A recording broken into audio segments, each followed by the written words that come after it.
인랜드 온누리교회 교우 여러분, 안녕하십니까? 말씀으로 나를 살피고 말씀으로 주위를 돌아보며 말씀 따라 함께 걸어가는 시간, 우리 시간입니다. 네, 5월 28일 금요일입니다. 하나님 말씀 묵상하러 나오셨을 텐데 우리 기도하고 시작하도록 하겠습니다. 다 같이 기도하겠습니다. 하나님 감사합니다. 오늘도 하나님 말씀으로 하루를 시작합니다. 우리의 영혼이 언제나 하나님 말씀이 기준이 되고 말씀으로 늘 조율되게 하시옵소서. 말씀 안에서 진정한 평안을 누리기를 원합니다. 특별히 이 시간 몸이 약하고 또 병중에 있는 환우들을 기억해 주시고 그들이 하나님의 사랑 가운데 있음을 믿게 하여 주시옵소서. 오늘도 믿음으로 걸어가는 우리 성도들 되기를 원합니다. 이 시간 성령께서 주장해 주시고 함께하여 주시옵소서. 감사드리며 예수님 이름으로 기도합니다. 아멘. 오늘 주신 말씀 보도록 하겠습니다. 생명의 삶 5월 28일 금요일자 말씀입니다. 출애굽기 23장 1절에서 13절입니다. 같이 읽겠습니다. 너는 거짓된 풍설을 퍼뜨리지 말며 악인과 연합하여 위증하는 증인이 되지 말며 다수를 따라 악을 행하지 말며 송사에 다수를 따라 부당한 증언을 하지 말며 가난한 자의 송사라고 해서 편벽되이 두둔하지 말지니라. 내가 만일 내 원수의 길을 잃은 소나 나귀를 보거든 반드시 그 사람에게 돌릴지며 내가 만일 너를 미워하는 자의 나귀가 짐을 신고 엎드려짐을 보거든 그것을 버려두지 말고 그것을 도와 그 짐을 부릴지니라. 너는 가난한 자의 송사라고 정의를 굽게 하지 말며 거짓 일을 멀리하며 무죄한 자와 의로운 자를 죽이지 말라. 나는 악인을 의롭다 하지 아니하겠노라. 너는 뇌물을 받지 말라. 뇌물은 밝은 자의 눈을 어둡게 하고 의로운 자의 말을 굽게 하느니라. 너는 이방 나그네를 압제하지 말라. 너희가 애굽 땅에서 나그네 되었었은즉 나그네의 사정을 아느니라. 너는 여섯 해 동안은 너의 땅에 파종하여 그 소산을 거두고 일곱째 해에는 갈지 말고 묵혀 두어서 내 백성의 가난한 자들이 먹게 하라. 그 남은 것은 들짐승이 먹으리라. 내 포도원과 감람원도 그리 할지니라. 너는 엿새 동안에 내 일을 하고 일곱째 날에는 쉬라. 내 소와 나귀가 쉴 것이며 내 여종의 자식과 나그네가 숨을 돌리리라. 내가 내게 이른 모든 일을 삼가 지키고 다른 신들의 이름을 부르지도 말며 내 입에서 들리게도 하지 말지니라. 아멘. 말씀 제목은 이웃과 행복하게 살기를 바라시는 하나님. 우리가 이웃과 행복하게 살기를 바라시는 그 하나님이라고 이렇게 정해봤습니다. 여러분, 계속해서 우리가 출애굽 공동체 주신 이 법령들을 보고 있는데, 여러분, 이스라엘 백성들은 출애굽 전에 430년 동안 애굽에서 노예로 살던 사람들이었어요. 하나님은 이 노예의 습성을 가지고 있는 이스라엘 백성에게 어떻게 하면은 또 어떻게 살면은 자유인으로 행복하게 살 수 있는지를 이 법령들, 생활 이 법규들을 통하여 이렇게 알려주시고 있는 것입니다. 그런 하나님의 마음이 이 법령들에 그대로 스며 있습니다. 다 반영됐다고 볼 수 있는 거죠. 예. 여러분, 우리는 혼자서는 살아갈 수가 없지요. 그렇죠? 예. 혼자서는 살 수 없습니다. 요즘 보면요, 사람들이 대부분 이렇게 뭐 어디서나 어디에 뭐 집중해요.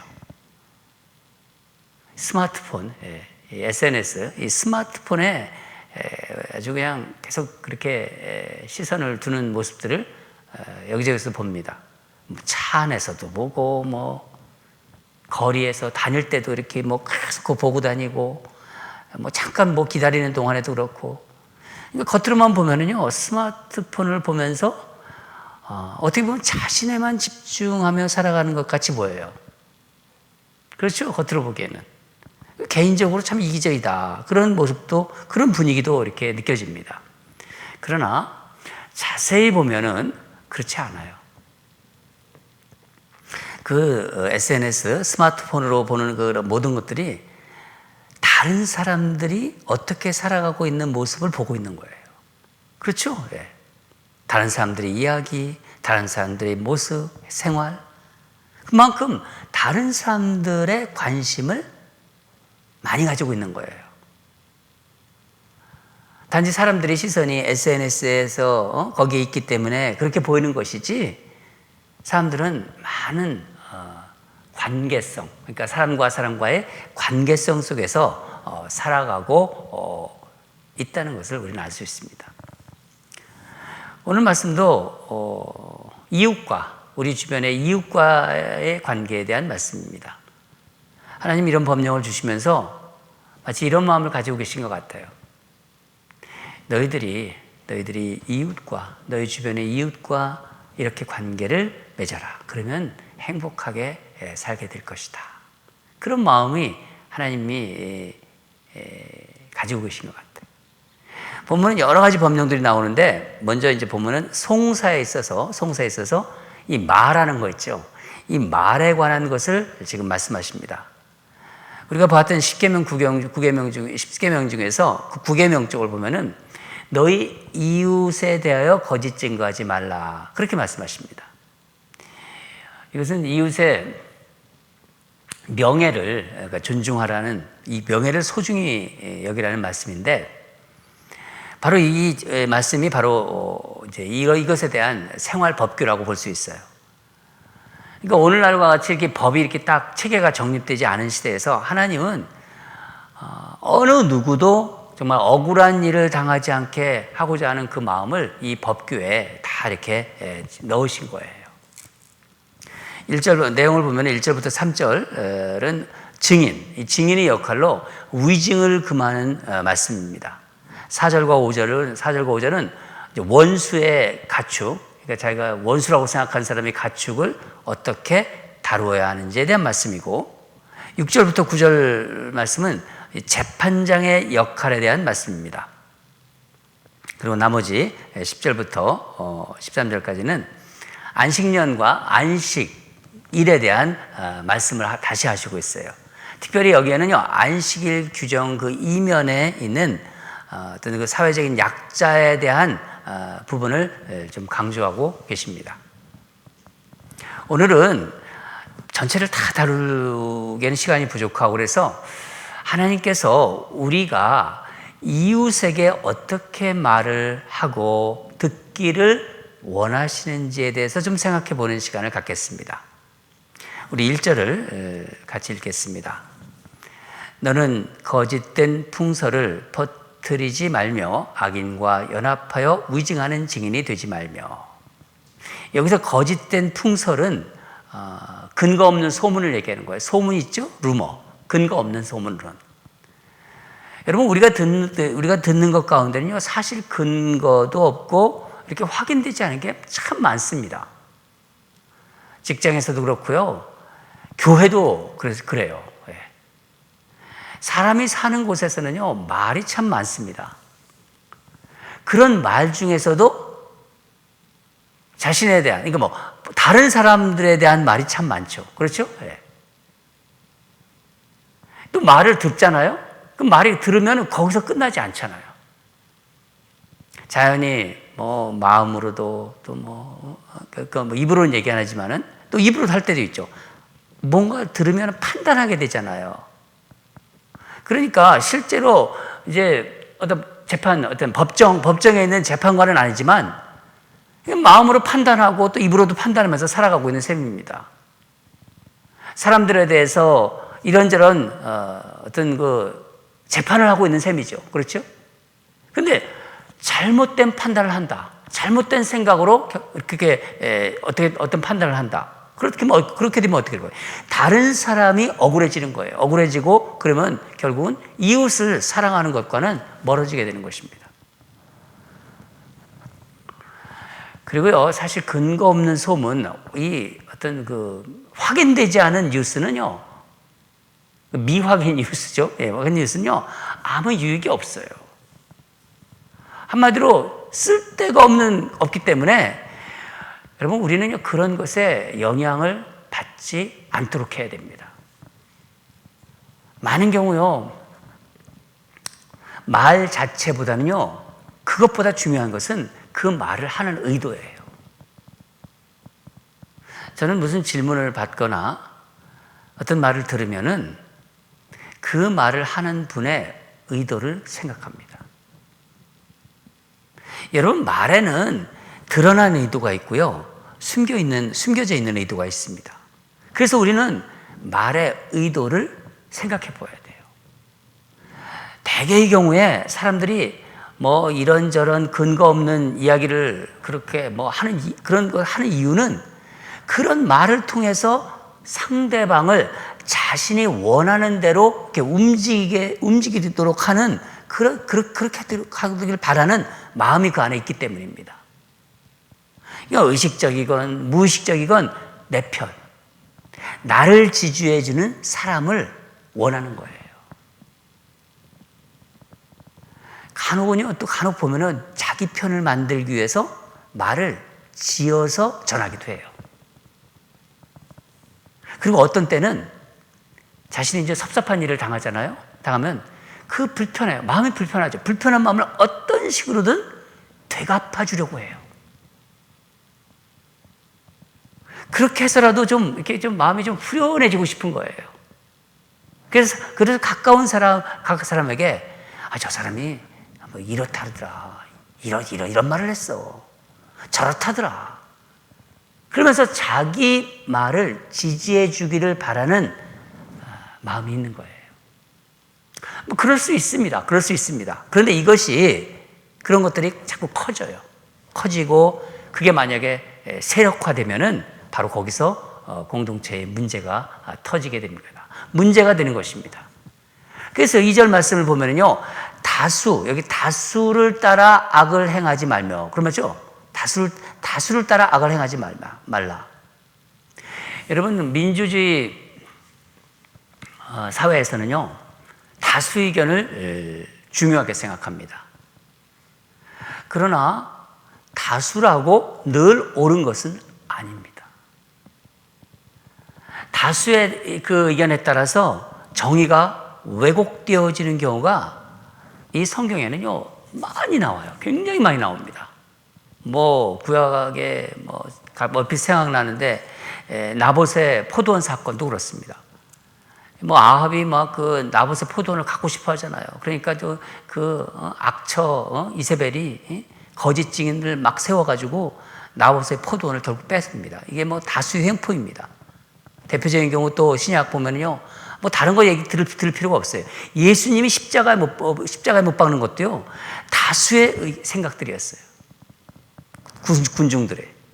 요즘도 증언을 할 때 보면요, 소위 대세에 따라 이렇게 증언하는 것을 볼 수 있습니다. 그렇다면은 과연 기준은 무엇일까요? 기준.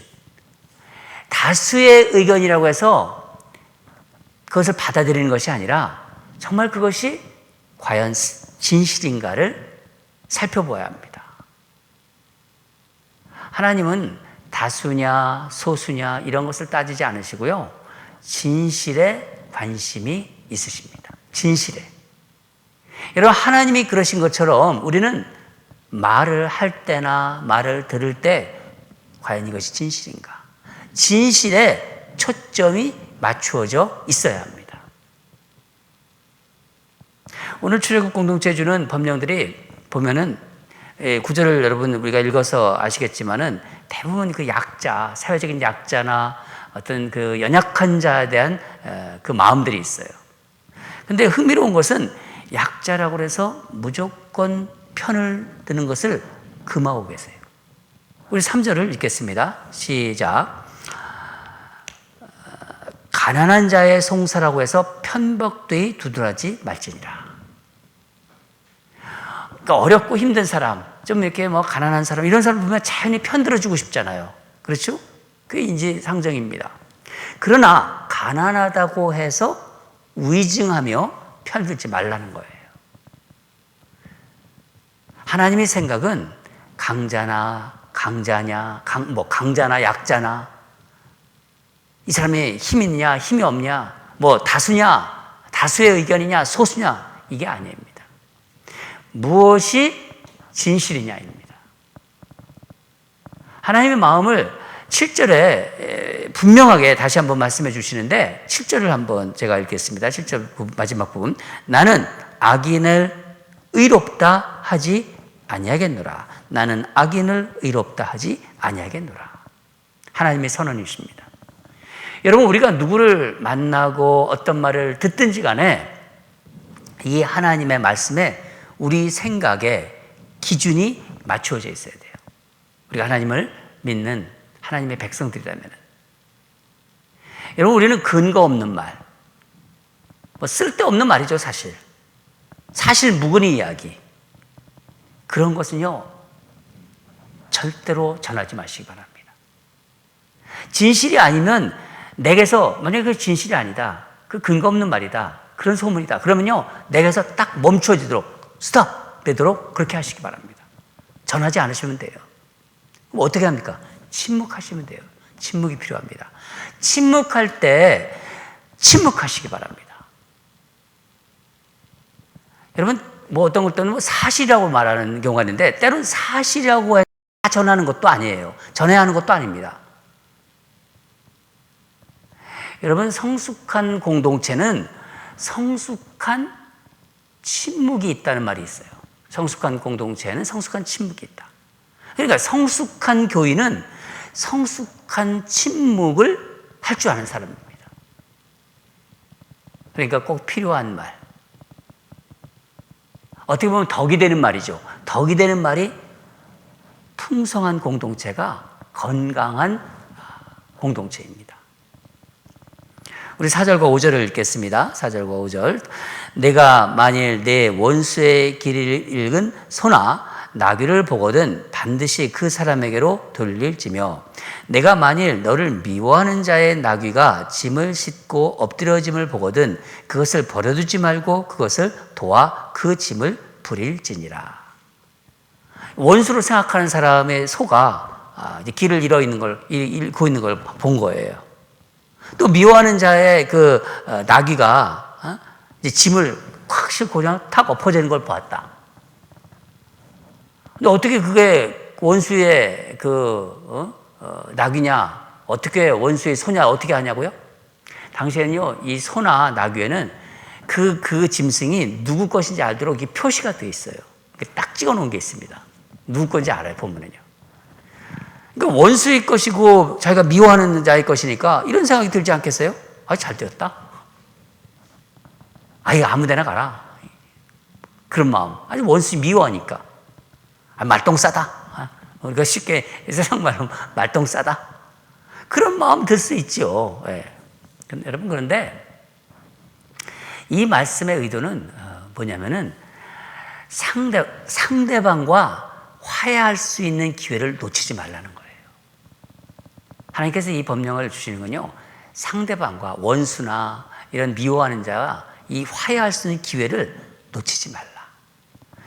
우리가 살다 보면요, 불편한 관계가 생길 수 있어요. 사람과의 관계는. 그런 불편한 관계에 있을 수 있지만은 그것을 내버려 두지 말라는 말씀입니다. 원수의 소를 데려다가 원수에게 주라는 거예요. 미워하는 자의 나귀를 일으켜 세워서 세워 주라는 거예요. 거기서 화해할 수 있는 기회를 찾을 수 있다는 것입니다. 여러분, 사람 사는 곳은 좋아하는 사람이 있고요, 싫어하는 사람이 있습니다. 어느 뭐 회사든 뭐 교회건 다 그래요. 예. 뭐 어느 조직이든. 심지어 우리 조그만 소그룹 다락방 모임도 그래요. 뭐 좋아하는 사람은 뭐 다락방 내에서 굉장히 자기들끼리 좋아하잖아요. 또 관심도 없어요. 또 어떤 그 다락방 내에서도요. 그러나 그것을요, 내버려 두면 안 돼요. 경조사가 있잖아요. 똑같이 챙겨주셔야 돼요. 어느 김 집사님 경조사는 챙겨요.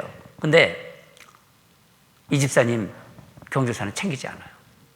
그러지 마십시오. 뭐 우리 교회에 그런 일은 없지만은 그런 일이 있을 수 있다는 거예요. 특별히 나와 관계가 안 좋은 사람일수록 마땅히 해야 할 것은 해야 되는 거예요. 그러면서 어떻게 하든 관계를 회복할 기회를 찾아야 하는 것입니다. 오늘 바로 그런 말씀입니다. 사랑하는 여러분, 오늘은 한번 이렇게 생각해 보세요. 오늘 말씀드리면서 내가 말하는 태도라든가 모습을 한번 생각해 봐야겠구나. 나는 사람들에게 어떻게 말을 하는가, 어떻게 말을 전하는가, 이런 그런 것을 한번 생각해 보라는 거예요. 특히 나와 어떤 일로 불편한 관계가 있거나 또 서운한 상태에 있는 사람들이 있나 생각해 보시기 바랍니다. 우리 교회 많지 않지 않습니까? 얼마나 하나님이 우리 교회를 브레스가 하는지 모르겠습니다. 우리 서로 다 알잖아요. 그런데도 혹시 나한테 불편한 관계 있나? 서운한 상태에 있는 사람 생각해 보시기 바랍니다. 어떤 말을 우리가 듣잖아요. 거짓된 소문이다. 사실 무근이다. 알려진 것도 아니다. 그렇지도 않다. 누구의 일방적 주장이다. 진실이 아니면 전하지 마세요. 꼭 필요한 말, 덕이 되는 말을 하시기 바랍니다.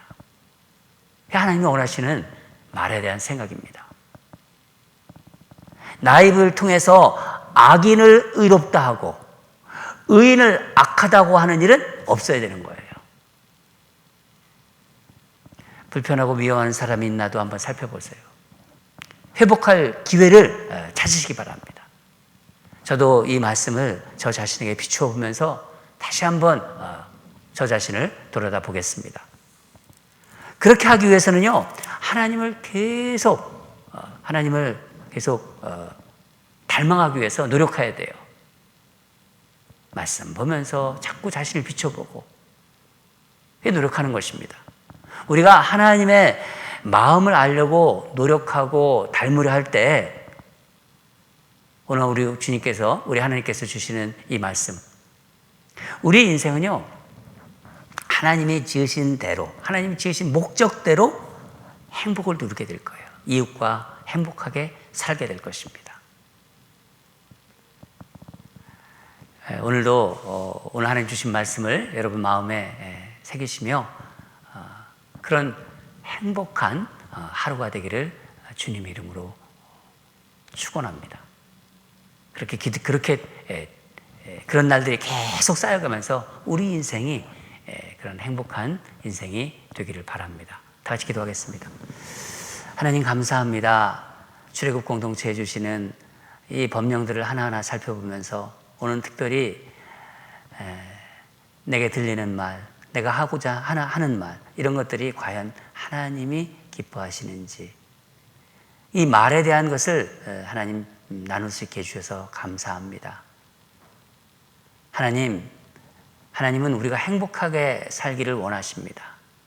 또 이웃과 정말 아름답고 행복한 관계를 맺기를 원하십니다. 그 마음이 오늘 말씀 중에 너무나 가깝게 느껴졌습니다. 하나님 아버지 감사합니다. 우리가 하나님 말씀대로 그 말씀이 기준이 되어서 우리가 순간순간 살아갈 때 우리의 삶이, 또 이웃과의 관계의 그런 모든 것들이 정말 자유롭고 행복하게 될 줄 믿습니다. 우리 사랑하는 성도들, 오늘 말씀을 마음에 새기면서 삶에 적용하는 은혜를 부어 주시옵소서. 감사드리며 예수님 이름으로 기도합니다. 아멘. 몇 가지 기도하겠습니다. 오늘 세 가지 좀 기도하겠는데, 오늘 말씀, 이게 참 중요해요. 예, 오늘 말씀 굉장히 우리 삶에 참 중요합니다. 살아가는 가운데 오늘 말씀 묵상했잖아요. 이 묵상한 하나님의 말씀이 기억나야 돼요. 말씀 묵상 시간 전에는 다 이게 막 결단도 하고 저렇게 또 내가 하나님 말씀 먹고 저렇게 이제 살아가야지 그렇게 하지만요 잊어버려요. 예. 이 살아가는데 하나님 주신 말씀이 기억나게 돼야 돼요. 또 기억하게 하시고 일상에서 그것을 사용하도록 성령님 도와주시옵소서. 순간순간 도와달라고 우리 한번 그렇게 기도합시다. 누군가를 막 판단하려고 그래요. 누군가에 대해서 말을 하려고 그래요. 할 때 하나님 말씀이 떠오르고 생각나게 해주소서. 그러면 돼요. 하나님이 이렇게 말씀하시지. 그 인도하심을 받으면 됩니다. 누군가를 뭐라고 말하고 할 때 하나님 말씀이 탁 떠오르게 해주소서. 그러면 되는 겁니다. 우리 그렇게 기도합시다. 두 번째는 우리 간절히 기도할 제목이 있습니다. 우리 제임스 박 집사님 아시죠? 제임스 박 집사님이 그 전립선 암 수술을 월요일 날 합니다. 6월 1일 날 전립선 암 2기라는데 이 수술 6월 1일 날 이 수술과 또 앞으로 이 치유의 과정에 하나님 은혜를 부어달라고. 2기이기 때문에 빨리 또 수술하고 치료하면은 하나님께서 또 그런 은혜를 주실 거예요. 회복되는 은혜를 주실 것입니다. 우리 성도님들, 우리 제임스 박 집사님 이 수술을 위해서 6월 1일 날 수술을 위해서 또 회복을 위해서 우리 다 같이 한 마음으로 기도해 주시기 바랍니다. 또 가정의 날 31가지 기도 5월 28일자 기도는 부르심입니다. 소명을 발견하고 따르는 가정이 되기를 원합니다. 소명을 발견하고 따르는 가정 되기 원합니다. 가정에 주신 우리의 소명이 있습니다. 저도 한국에서 미국 올 때 하나님께서 우리에게 저희 가정에 주신 그 어떤 소명이 있습니다.